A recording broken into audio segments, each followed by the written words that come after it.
Welcome to this short video about friction. It is with a bit of a heavy heart that I have to miss my class for a few days, and normally we'd be doing this a friction lab, and our goal at the end of the friction lab is to develop a mathematical model for how friction works. So if we have force of friction equals, we could actually figure out what are the variables and what are we going to put on the right hand side to calculate friction. We've been working with friction quite a bit, but it's always been, if it's quantitative, if there were numbers, it was always like, oh well, force of friction must be this number to make things balanced. We're going to try to figure out a mathematical model today, and instead of doing a hands-on lab, because I won't be there, it's kind of I guess a video lab version. So normally I start with showing the student something and saying, what can we observe? And then later asking, how can we measure it? In this case, I want you to imagine that we're on a table. I've got a kind of a block of wood, 2x4 or something, and there's a hook in it, and I put a red box around it to say that's the object that we're interested in, and if we're going to think about the forces, let's think about the forces on that block. And so if I were to take that and to start move it and things like that, there would be a friction involved. So I think we can say that if we were going to draw a force diagram, that we would have like a normal force going downwards. We'd have a force of gravity upwards. I won't do the on-by statements in this one, but those would be balanced because we're not accelerating vertically. And then there's going to be, I guess if I'm pulling on it, in this case, it would be like maybe an applied force, or it could be a force of Mr. Speiser, or if I put a string on it, it could be a tension force. I'll just put applied force now. We might be changing that. And now I guess we would wonder about we'd have to look at its motion to think about the force of friction. So, and that's the point about the second question, is about how can we measure it? Because really there's two situations here. Either it's going to be at a constant velocity, right? Or there's going to be some acceleration. Why is that important? And we've learned this before. When it's a constant velocity, then the forces are balanced, right? And when it's accelerating, unbalanced. Okay, so here's what I would introduce at this point. I'd say, well, I actually have a force sensor that I can hook up. So if I brought out the force sensor, and I don't know, maybe here's my force sensor, and have a little hook that hooks onto that. So that's a sensor. So I will change this. Instead of saying applied force, it's a little unconventional, but I think you get the message across. I'm going to say force of the sensor. So if I am pulling it at a constant velocity and the forces are balanced, I just have to make a little bit more space here. All right, so I move those over so that if I am going at a constant velocity, that means that the force of the sensor to the right is going to be the same thing as the force of friction to the left. Now this is assuming, of course, that I am moving to the right. So I can put equality marks over there. Okay, 2 equality marks on each. Okay, so when I'm moving at a constant velocity, then whatever the force sensor reads, that's going to be the same thing as the force of friction. So how can we measure it? I guess it would be move at constant velocity, and then whatever the sensor says is going to be equal to the force of friction. Okay, so now constant velocity kind of has there's two distinct possibilities for constant velocity. Not moving, right? That's constant velocity. Or moving at constant velocity.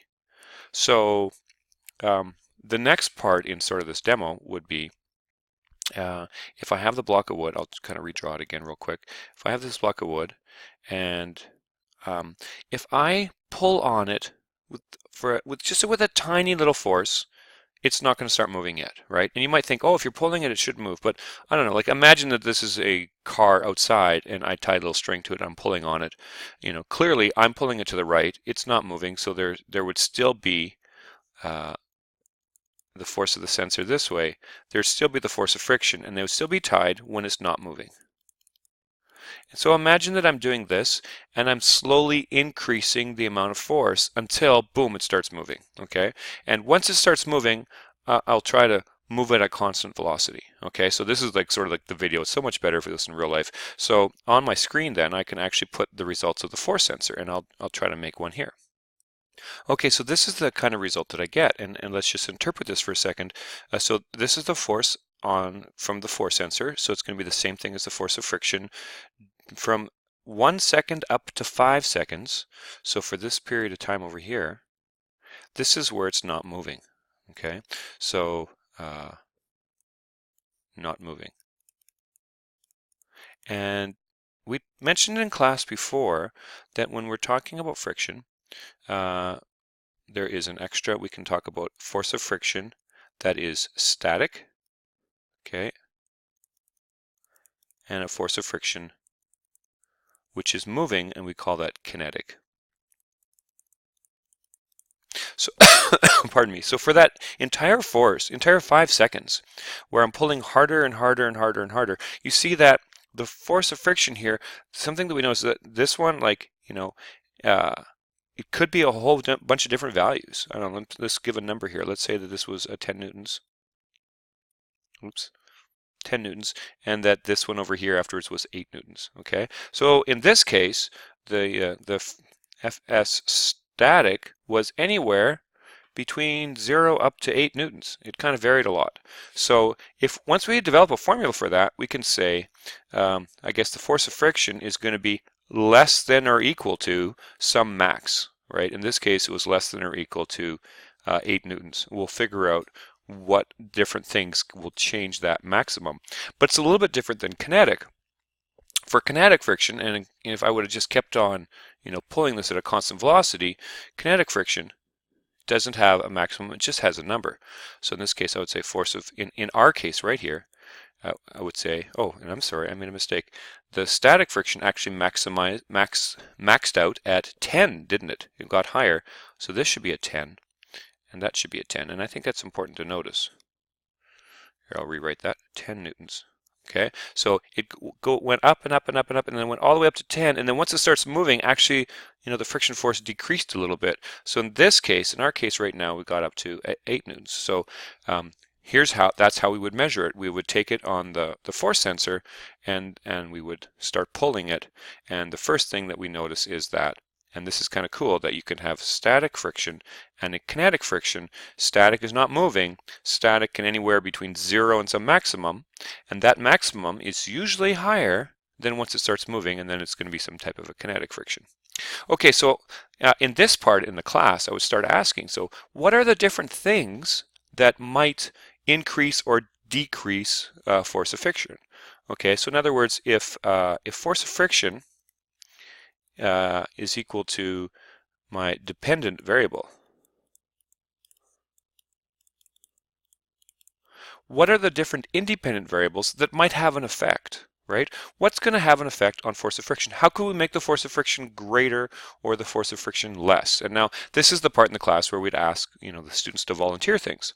And so there's a couple of things. One person might say, well, how fast, right? How fast we're dragging that speed of the block is one thing to pick out for. Yeah, and that's a good one to check out.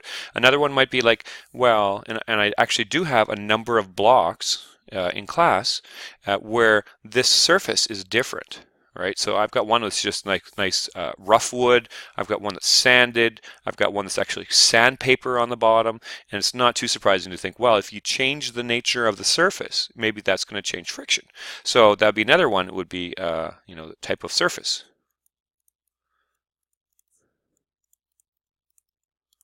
Another one people often think of is the weight of the block. Okay, so let's talk about each of these. So if we're going to test, and this is a good one that we could do in class, test for the speed at which you do the block. And we would do this over a number of times, and I would say, okay, I'm going to try to pull it at constant velocity. And so what did I have this time? I had 8, right? So let's say I did it again, and I was pulling it slow, medium, and then fast. And guess what? Like, it's not perfect, but mostly you get the same answer. And it's really surprising, actually, isn't it? So whether you go and pull this thing at a slow speed or a fast speed, generally it's going to be the same force. Okay. Now the other, I got to say, generally also this model that we're building often breaks down. Like if you have start talking about ice skates and we talk about different things, there's a real limit to this model, and sometimes it doesn't work as well as we would like. I would say of all the things, all the mathematical models that we develop in physics in high school, this is the one that's sort of like, yeah, and often it's not quite fit. But it's quite surprising in the lab. If I pull it at a slow speed or a medium speed or a fast speed, it's actually always 8 newtons. So I'm going to say that actually it doesn't, right? So, no difference. So we can cross that one out. It was kind of like when we did the pendulum lab, and everyone thought, oh, if I put more mass on there, it's going to make it go faster or slower, but it actually doesn't make any difference. All right, now let's talk about this. I'm going to skip to this last one about the weight of the block. And I'm just going to sort of think, well, if I have, I kind of want to fine tune our thinking on this. Well, so here's the block, and here is the table. What if I was pushing on the top? Right? What if there's an applied force downwards? And right away we'd be like, okay, just common sense. What would that tell you about the amount of friction? If while it's being dragged to the right, so it's moving to the right, while it's being dragged to the right, I push down on it, and I think you'd agree the friction is going to be greater. So if I think about the force diagram on that, well, I would have still the same force of gravity, right? But now I also have, I'm going to make this object bigger so I can fit in. I'm also adding this applied force. Since it's not accelerating vertically, the vertical forces are going to be balanced. Maybe I'll put a tick here, a circle there, and then this is my new normal force. So normal force has got larger, right? And then we're going to have this force of the sensor, and then we're going to have this friction force this way. 2 ticks there, 2 ticks there. So what's changed from before? My force of gravity stayed the same. It's actually my normal force that has increased. Okay, so I like to suggest to you it's not the weight of, it's not the force of gravity of the block, it's the normal force on the block. Similarly, if you just like, I don't know, maybe this is too kind of weird to think of, but what if you had this same experiment happening, but we're in an elevator, right? And it's accelerating downwards, then there would be hardly any normal force up, if depending on how much we're accelerating.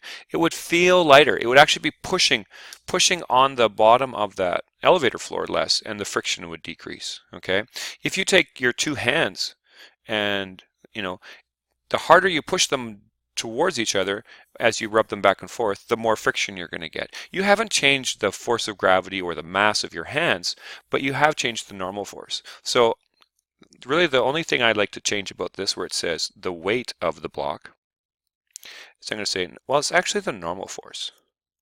Normal force on the block. I guess I have to change that word to on the block. Okay, so how would we devise an experiment to test for the normal force on the block?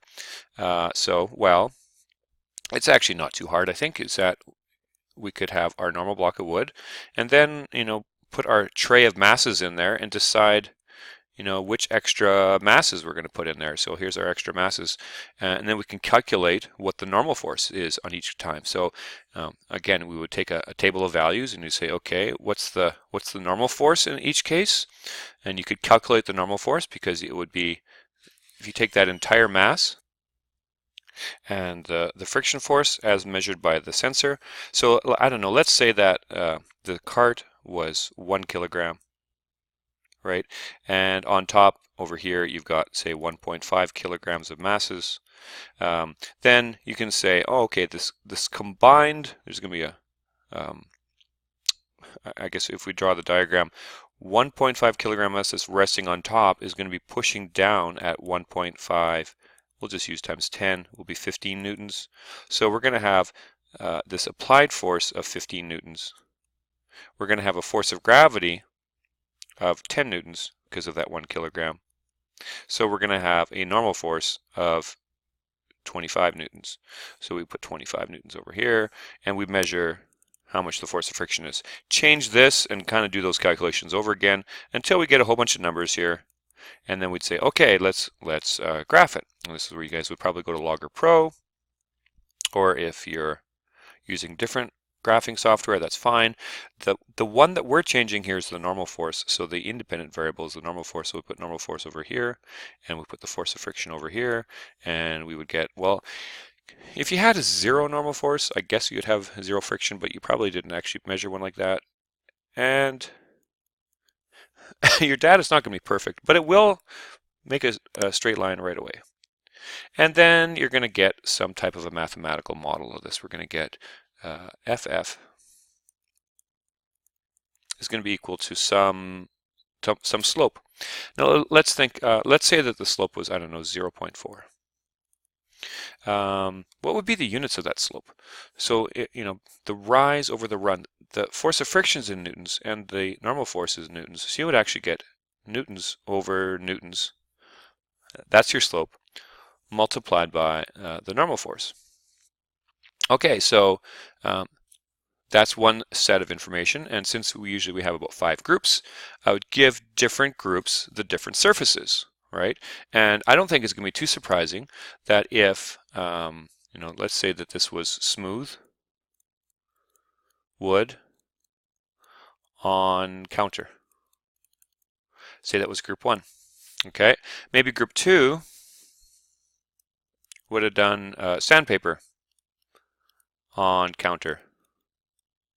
Although I know I'm glad this is just a video one because I don't actually want to have sandpaper running across the counter in the lab. But what would happen?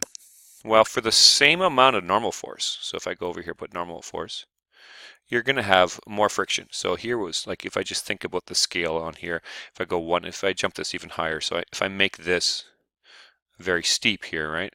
And again, you'd get a mathematical model, but what would it look like? You'd get FF. Maybe instead of 0.4, maybe we get 0.7. And again, it would be newtons over newtons times the normal force. Okay, so at the end of the day, when we have our whiteboarding meeting, here's a few things we would take a look at. First of all, what does what does each individual one look like? Well, or do we see any patterns? And the one thing would be is that the force of friction definitely depends on the normal force. It's a linear relationship. The slope is interesting in that the units are newtons over newtons. So they actually cancel each other out. So you could just say 0.4.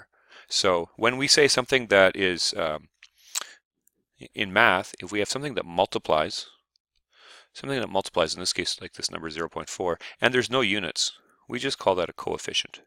Coefficient is a number that multiplies. Coefficient. Physicists, not always so imaginative, we're going to call that the coefficient of friction. And the coefficient of friction is going to depend on the surfaces.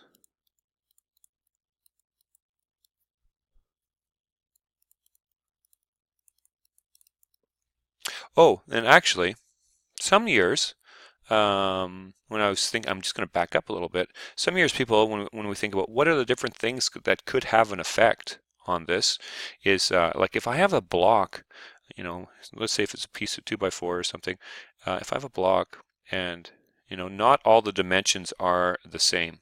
All right, there's being a larger surface and a smaller surface. Some people might say, well, if we use the really large surface here, versus if we drag it on the smaller side over here, like which end we put up, I wonder if it's going to make any difference. And it turns out that would be a change in the surface area. Surface area, no effect, no change, however you want to write that. So that wouldn't be in there. You don't actually have to calculate. It's kind of interesting to think about because it's the same amount of normal force that's distributed over a larger area. I guess that's the way I think of it. Here, there's like a smaller area, so you might think it's less, but per unit of area, the force is more concentrated. So it doesn't matter actually which side of the block you use. You're still going to get about the same result. So it reminds me a bit of the pendulum experiment in the sense that the speed at which you pull the block generally doesn't have any difference. Which surface of that block you use, surface area, doesn't make any difference. The type of the surface you use, definitely, okay? And what the type of the surface will change that coefficient. And the other thing is, it's not the weight, but it's the normal force. So at the end of the day, if we want to make a nice little formula, we're going to say that the force of friction is going to be equal to, now it'd be nice not to have to write the words coefficient of friction, especially coefficient is kind of hard to spell. So there is a shortcut for the coefficient of friction, and we've used one of those Greek letters. Okay, so it looks like this. That's the Greek letter. You spell that Greek letter mu. You say mu. It's the same Greek letter that you use as a prefix in metric for micro, but in this case it means, this version of mu means coefficient of friction. Okay, so force of friction is equal to the coefficient of friction multiplied by the normal force. And the other thing that I mentioned is if it is a static force, then it's going to be less than or equal to, and there's going to be a different, slightly larger mu usually for static, and force of friction kinetic is just going to be equal to a slightly smaller coefficient for the normal force. So, and don't worry about that. Really, this is the one that we're going to be using all the time, so pretty well always, but you can sort of remember that if you're only pulling on something and it's not moving, if you're only pulling with a little bit of force, then the force of friction isn't very much, so that's where that less than part comes into. So at the end of the day, here is our new mathematical model.